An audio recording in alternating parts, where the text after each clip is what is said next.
Тем временем на реках Якутии начался процесс ледообразования. В настоящее время его толщина не достигла 7 сантиметров, при которых разрешен выход человека на лед. Для недопущения несчастных случаев на льду сотрудники МЧС провели очередной этап операции «Тонкий лед». Тему продолжит Вероника Таюрская. Операция «Тонкий лед» для предупреждения об опасностях выхода на заледеневшие водоемы проходит по всей республике.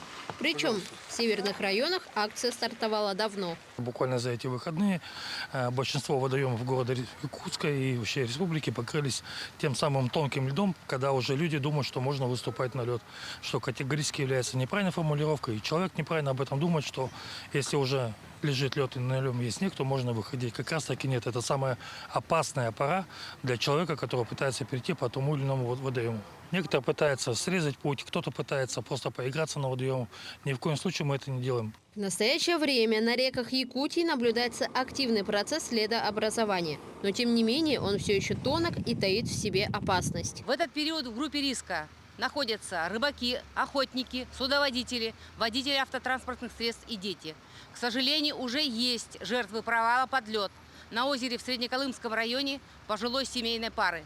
В минувшие выходные в Вилюйском районе перевернулась аэролодка, двое находятся в больнице.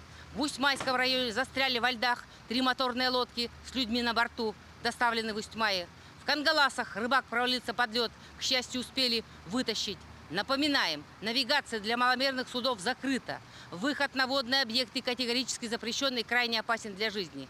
Для передвижения одного человека по замерзшему водоему толщина льда должна составлять не менее 7 сантиметров.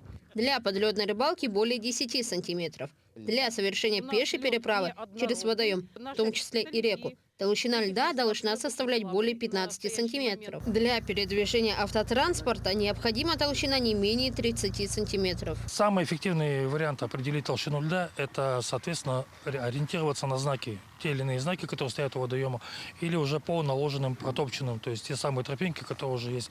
Но это, соответственно, не в этот период, когда у нас только-только появились минусовые температуры. То есть это еще надо ждать как минимум где-то с полмесяца, чтобы можно лед уже укрепился, набрал ту самую толщину, чтобы могла выдержать человека. Отметим, что за несанкционированный выезд на лед предусмотрена административная ответственность с наложением штрафа для граждан в размере от 3 до 5 тысяч рублей. Для должностных лиц от 20 до 50 тысяч, а для юридических лиц от 100 тысяч до 1 миллиона. Вероника Таюрская, Эргиз Давыдов, Аэлита Махно, Якутск.